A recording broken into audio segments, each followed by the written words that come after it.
الحمد للہ رب العالمین والصلاة والسلام علی خاتم النبیین اما بعد فاعوذ باللہ من الشیطان الرجیم بسم اللہ الرحمن الرحیم الصلاة والسلام علیک یا رسول اللہ وعلی آلک واصحابک یا حبیب اللہ الصلاة والسلام علیک یا نبی اللہ وعلی آلک واصحابک یا نور اللہ۔ پروگرام ہے قرآن پاک ترجمہ و تفسیر کے ساتھ۔ آپ دیکھ رہے ہیں الحمدللہ سورہ اعراف آیت نمبر 147 تک پچھلے پروگرام میں ہم نے سن لی تھی۔ 9واں پارہ جاری ہے۔ آج سورہ اعراف کی آیت نمبر 148 سے ہم اپنے درس کو آگے بڑھاتے ہیں۔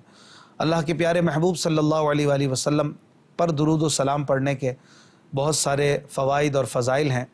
فرماتے ہیں کہ جو مجھ پر ایک بار درود پڑھتا ہے اللہ پاک اس پر 10 رحمتیں بھیجتا ہے۔ صلو علی الحبیب صلی اللہ علی محمد صلی اللہ علیہ وآلہ وسلم۔ اعوذ باللہ من الشیطان الرجیم بسم اللہ الرحمن الرحیم۔ واتخذ قوم موسیٰ من بعده من حلیہم عجلا جسدا له خوار الم يروا انه لا يكلمهم ولا يهديهم سبيلا اتخذوه وكانوا ظالمين ولما سقط في أيديهم ورأوا أنهم قد ضلوا قالوا لئن لم يرحمنا ربنا ويغفر لنا لنكونن من الخاسرين ولما رجع موسى إلى قومه غضبان أسفا قال بئس ما خلفتموني من بعدي أعجلتم أمر ربكم وألقى الألواح وأخذ برأس أخيه يجره إليه قال ابن إن القوم استضعفوني وكادوا يقتلونني فلا تشمت بي الأعداء ولا تجعلني مع القوم الظالمين قال رب اغفر لي ولأخي وأدخلنا في رحمتك وَأَنْتَ أَرْحَمُ الرَّاحِمِينَ۔ آسان ترجمہ قرآن کنز العرفان۔ اور موسیٰ کے پیچھے اس کی قوم نے اپنے زیورات سے ایک بے جان بچھڑے کو معبود بنا لیا جس کی گائے جیسی آواز تھی۔ کیا انہوں نے یہ نہ دیکھا کہ وہ بچھڑا ان سے نہ کلام کرتا ہے اور نہ انہیں کوئی ہدایت دیتا ہے؟ انہوں نے اسے معبود بنا لیا اور وہ ظالم تھے۔ اور جب شرمندہ ہوئے اور سمجھ گئے کہ وہ یقیناً گمراہ ہو گئے تھے تو کہنے لگے اگر ہمارے رب نے ہم پر رحم نہ فرمایا اور ہماری مغفرت نہ فرمائی تو ہم ضرور تباہ ہو جائیں گے۔ اور جب موسیٰ اپنی قوم کی طرف بہت زیادہ غم و غصے میں بھرے ہوئے لوٹے تو فرمایا تم نے میرے بعد کتنا برا کام کیا، کیا تم نے اپنے رب کے حکم میں جلدی کی؟ اور موسیٰ نے تختیاں زمین پر ڈال دیں اور اپنے بھائی کے سر کے بال پکڑ کر اپنی طرف کھینچنے لگے۔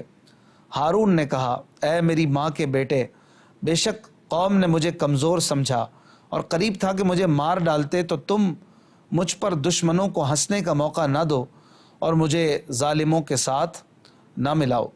عرض کی اے میرے رب، مجھے اور میرے بھائی کو بخش دے اور ہمیں اپنی رحمت میں داخل فرما، اور تو سب رحم کرنے والوں سے بڑھ کر رحم فرمانے والا ہے۔ ناظرین کرام، ہم نے ابھی 4 آیتیں ایک ساتھ سنی اور ان کا ترجمہ بھی سنا۔ ان میں جو واقعہ بیان کیا جا رہا ہے اس کا خلاصہ یہ ہے کہ جب حضرت موسیٰ علیہ السلام اللہ پاک سے کلام کرنے کے لیے کوہ طور پر تشریف لے گئے تو ان کے جانے کے 30 دن بعد سامری نے بنی اسرائیل سے وہ تمام زیورات جمع کر لیے جو انہوں نے اپنی عید کے دن قبطیوں سے استعمال کی خاطر لیے تھے۔ فرعون چونکہ اپنی قوم کے ساتھ اب ہلاک ہو چکا تھا، اس لیے یہ زیورات بنی اسرائیل کے پاس تھے، اور سامری کی حیثیت بنی اسرائیل میں ایسی تھی کہ لوگ اس کی بات کو اہمیت دیتے تھے اور اس کو ایکسیپٹ کرتے تھے، اس پر عمل کرتے تھے۔ سامری چونکہ سونے کو ڈھالنے کا کام کرتا تھا، اس لیے اس نے تمام سونے چاندی کو ڈھال کر اس سے ایک بے جان بچھڑا بنا دیا۔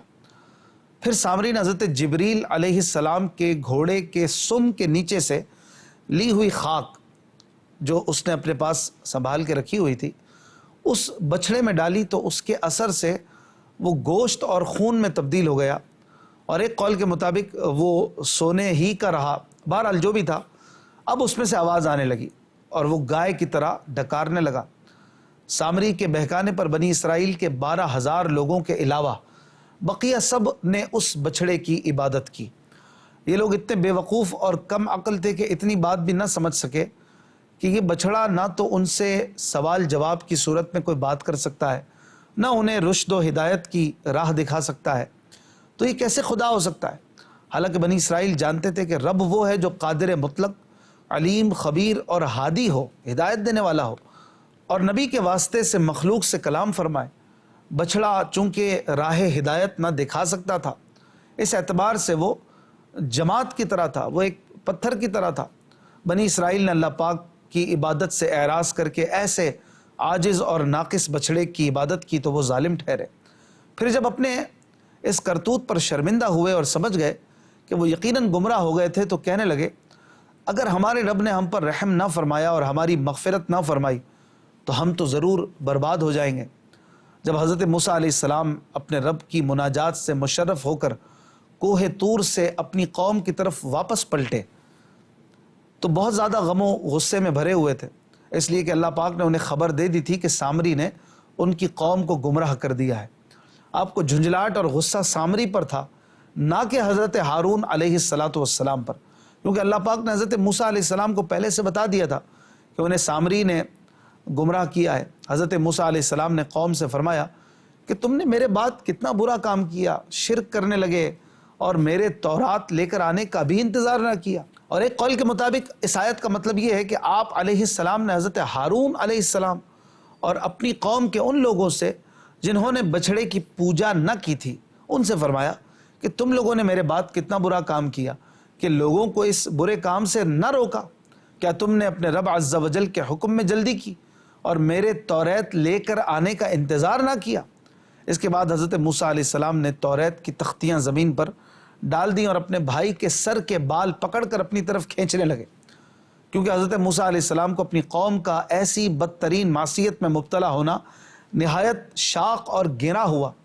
تب حضرت ہارون علیہ السلام نے حضرت موسیٰ علیہ السلام سے کہا، اے میری ماں کے بیٹے، میں نے قوم کو روکنے اور ان کو واعظ و نصیحت کرنے میں کوئی کمی نہیں کی، لیکن قوم نے مجھے کمزور سمجھا اور قریب تھا کہ مجھے مار ڈالتے، تو تم مجھ پر دشمنوں کو ہنسنے کا موقع نہ دو اور میرے ساتھ ایسا سلوک نہ کرو جس سے وہ خوش ہوں اور مجھے ظالموں کے ساتھ شمار نہ کرو۔ حضرت موسیٰ علیہ السلام نے اپنے بھائی کا عذر قبول کر لیا اور بارگاہ الہی میں عرض کی کہ اے میرے رب، اگر ہم میں سے کسی سے کوئی افراط یا تفریط ہو گئی تو مجھے اور میرے بھائی کو بخش دے اور ہمیں اپنی خاص رحمت میں داخل فرما، اور تو رحم کرنے والوں میں سب سے بڑھ کر رحم فرمانے والا ہے۔ یہ دعا آپ علیہ السلام نے اس لیے مانگی کہ دوسرے لوگ یہ سن کر خوش نہ ہوں کہ بھائیوں میں چل گئی، اور اس کے ساتھ یہ وجہ بھی تھی کہ حضرت ہارون علیہ السلام کا غم جو ہے، پریشانی اور جو آپ کو ڈانٹ ڈپٹ آپ نے فرمائی تھی اس کا ازالہ ہو جائے اور آپ کا غم دور ہو جائے۔ مزید اس آیت میں ایک جملہ ہے وَأَلْقَى الْأَلْوَاحَ، اور تختیاں ڈال دی۔ اس سے مراد کیا ہے؟ حضرت موسیٰ علیہ السلام نے جب اپنی قوم کو بچھڑے کی پوجا کرتے دیکھا تو دینی حمیت اور اللہ رب العالمین کے ساتھ شرک پر غیرت کی وجہ سے شدید غضبناک ہوئے اور عجلت میں تورات کی تختیاں زمین پر رکھ دیں تاکہ ان کا ہاتھ جو ہے جلدی سے فارغ ہو جائے اور وہ اپنے بھائی حضرت ہارون علیہ السلام کا سر پکڑ سکے، اور اسے قرآن پاک میں ڈالنے سے تعبیر کیا گیا ہے۔ اسے رکھنے سے کسی بھی طرح تورات کی تختیوں کی بے حرمتی مقصود نہ تھی، اور وہ جو منقول ہے کہ بعض تختیاں ٹوٹ گئیں تو اگر وہ درست بھی ہے تو وہ عجلت میں زمین پر رکھنے کی وجہ سے ٹوٹی ہوں گی، نہ یہ کہ حضرت موسیٰ علیہ السلام کو انہیں توڑنا تھا اور نہ ہی ان کو یہ گمان تھا کہ یہ ٹوٹ جائیں گی۔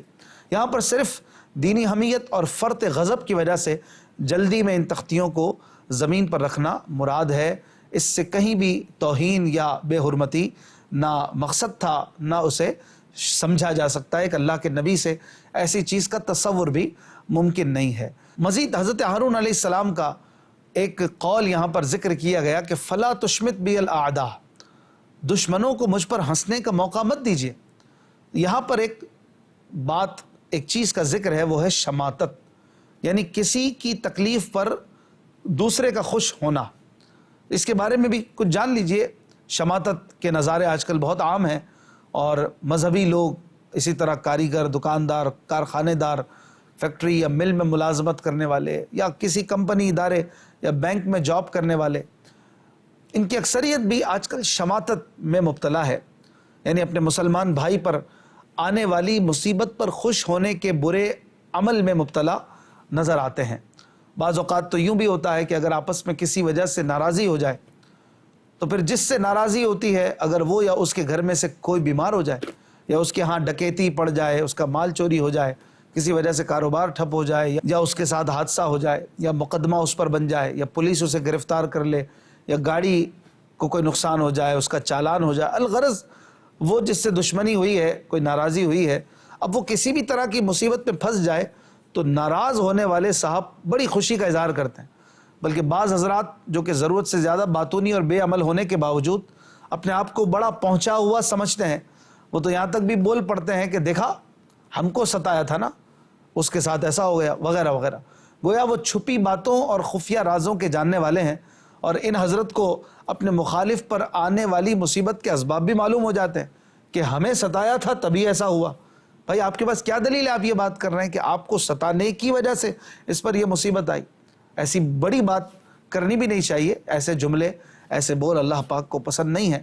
ایسے لوگوں کو چاہیے کہ وہ ڈریں اور عبرت حاصل کریں۔ چنانچہ حضرت واصلہ بن اسقع رضی اللہ عنہ سے روایت ہے کہ رسول اکرم صلی اللہ علیہ وآلہ وسلم نے فرمایا، لا تظہر الشماتۃ لأخیک فیرحمہ اللہ ویبتلیک، یعنی اپنے بھائی کی شماتت نہ کر، یعنی اس کی مصیبت پر اظہار مسرت نہ کر کہ اللہ پاک اس پر رحم کرے گا اور تجھے اس مصیبت میں مبتلا کر دے گا، تیرا بھائی تو چھوٹ جائے گا، تو کہیں نہ پھنس جائے۔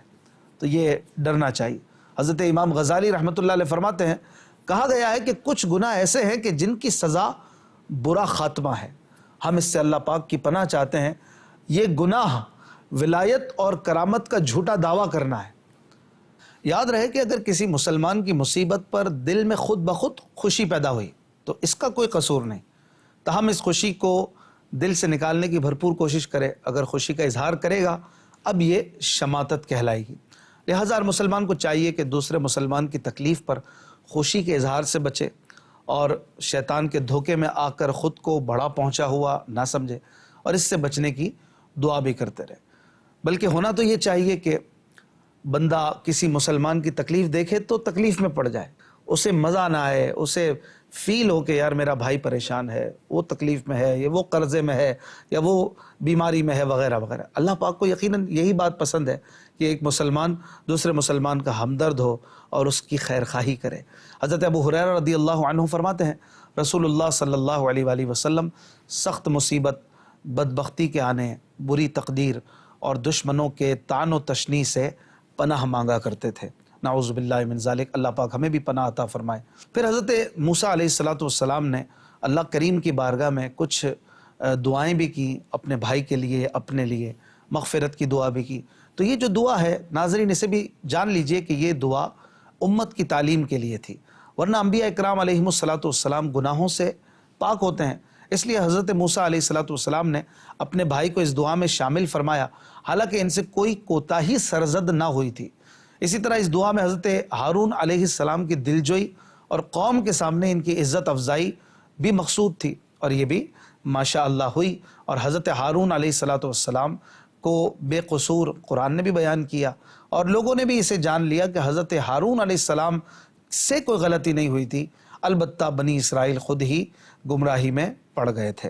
اگلی آیت میں اللہ پاک ارشاد فرماتا ہے، ان الذين اتخذوا العجل سينالهم غضب من ربهم وذلة في الحياة الدنيا وكذلك نجزي المفترين۔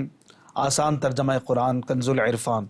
بے شک وہ لوگ جنہوں نے بچھڑے کو معبود بنا لیا، ان قریب انہیں دنیا کی زندگی میں ان کے رب کا غضب اور ذلت پہنچے گی، اور ہم بہتان باندھنے والوں کو ایسا ہی بدلہ دیتے ہیں۔ ناظرین اکرام، اس آیت کی تفسیر میں مفسرین کا ایک قول یہ ہے کہ اس سے مراد وہ بچھڑا پوجنے والے لوگ ہیں جو حضرت موسیٰ علیہ السلام کے کوہ طور سے واپس آنے سے پہلے ہی مر گئے۔ دوسرا قول یہ ہے کہ اس سے مراد وہ یہودی ہیں کہ جنہوں نے بچھڑے کی عبادت کی اور بعد میں توبہ نہ کی۔ تیسرا قول یہ ہے کہ اس سے مراد وہ لوگ ہیں جنہوں نے قتل ہو کر اللہ پاک کی بارگاہ میں توبہ کی۔ اس صورت میں غضب سے مراد قتل ہونا اور ذلت سے مراد گمراہی کا اعتراف کرنا اور قتل ہونے کا حکم تسلیم کرنا ہے۔ چوتھا قول یہ ہے کہ اس سے مراد سرکار دو عالم صلی اللہ علیہ وآلہ وسلم کے زمانے کے یہودی ہیں۔ حضرت عبداللہ ابن عباس رضی اللہ عنہما فرماتے ہیں یہ وہ لوگ ہیں جنہوں نے حضرت سید المرسلین صلی اللہ علیہ وآلہ وسلم کو پایا اور ان کے آباء و اجداد بچھڑے کی پوجا کرتے تھے۔ اور غضب سے مراد آخرت کا عذاب اور دنیا میں ذلت سے مراد جزیہ دینا ہے۔ عطیہ عوفی کا قول ہے کہ غضب سے مراد بنو نذیر اور بنو قریظہ کا مسلمانوں کے ہاتھوں قتل ہونا اور ذلت سے مراد انہیں حجاز سے جلا وطن کرنا ہے۔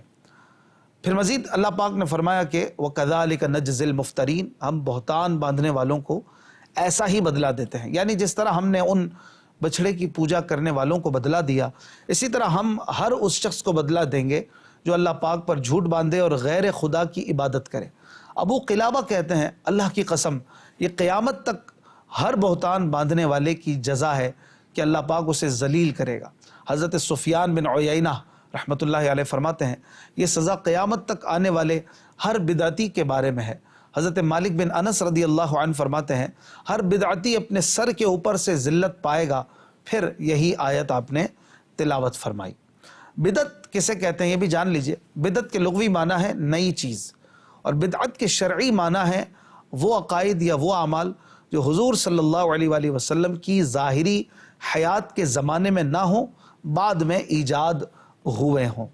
بنیادی طور پر بدعت کی دو قسمیں ہیں، بدعت حسنہ اور بدعت سیئہ۔ بدعت حسنہ یہ ہے کہ وہ نیا کام جو کسی سنت کے خلاف نہ ہو، اس میں کوئی حرج بھی نہیں اور اس کی اجازت ہے۔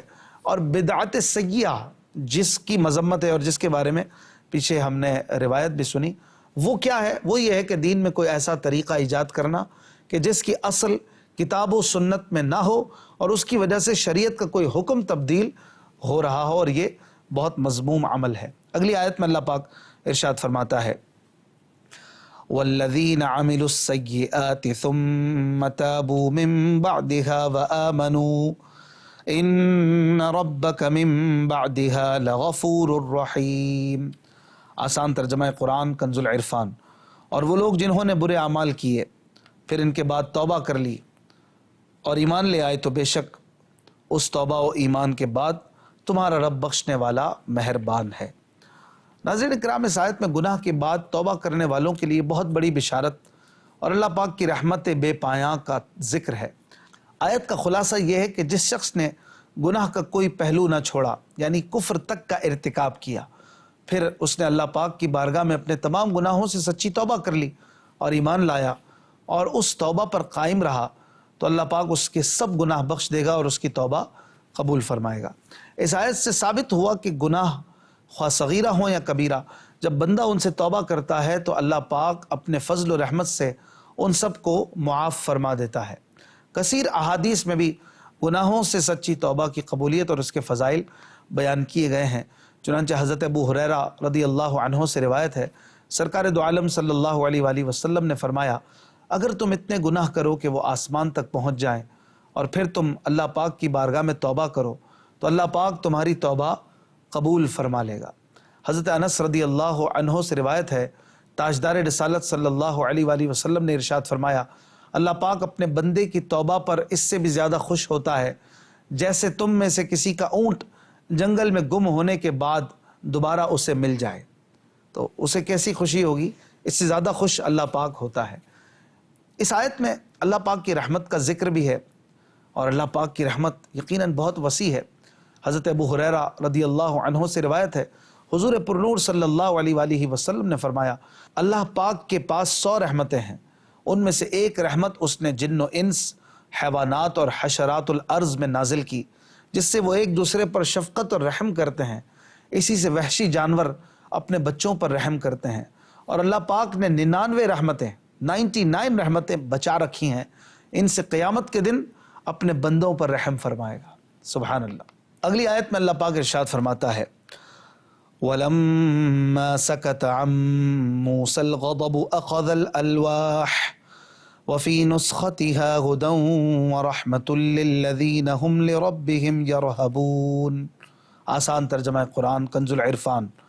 اور جب موسیٰ کا غصہ تھم گیا تو اس نے تختیاں اٹھا لیں، اور ان کی تحریر میں ہدایت اور رحمت ہے ان کے لیے جو اپنے رب سے ڈرتے ہیں۔ ناظرین اکرام، اس سے پچھلی آیت میں حضرت موسیٰ علیہ السلام سے حالت غضب میں جو کچھ صادر ہوا اس کا ذکر کیا گیا۔ اب اس آیت میں غصہ تھم جانے کے بعد حضرت موسیٰ علیہ السلام سے جو واقع ہوا اسے بیان کیا جا رہا ہے۔ چنانچہ حضرت موسیٰ علیہ السلام پر قوم میں آ کر تحقیق کرنے سے یہ ظاہر ہو گیا کہ ان کے بھائی حضرت ہارون علیہ السلام سے کوئی کوتاہی سرزد نہ ہوئی تھی، اور انہوں نے جو عذر بیان کیا وہ درست تھا، تو آپ کا غصہ جاتا رہا اور آپ نے توریت کی تختیاں زمین سے اٹھا لیں۔ یاد رہے کہ جب حضرت موسیٰ علیہ السلام کو غصہ آیا تو آپ نے دو کام کیے تھے۔ توریت کی تختیاں زمین پر ڈال دیں اور حضرت ہارون علیہ السلام کو سر سے پکڑ کر اپنی طرف کھینچا۔ جب غصہ ٹھنڈا ہوا تو اس کی تلافی میں بھی حضرت موسیٰ علیہ السلام نے دو کام کیے۔ سب سے پہلے توریت کی تختیاں زمین سے اٹھا لیں، اور نمبر دو اپنے بھائی کے لیے آپ نے دعا فرمائی۔ اس کے بعد تفصیلی واقعہ ہے، اللہ پاک نے جو تلافی کی صورت قوم کے لیے بیان فرمائی اور توبہ کا طریقہ بیان فرمایا، اس کی تفصیلات اللہ پاک نے زندگی دی تو انشاءاللہ الکریم اگلے پروگرام میں سنیں گے۔ اپنا خیال رکھیے گا۔ صلو علی الحبیب صلی اللہ علی محمد صلی اللہ علیہ وآلہ وسلم۔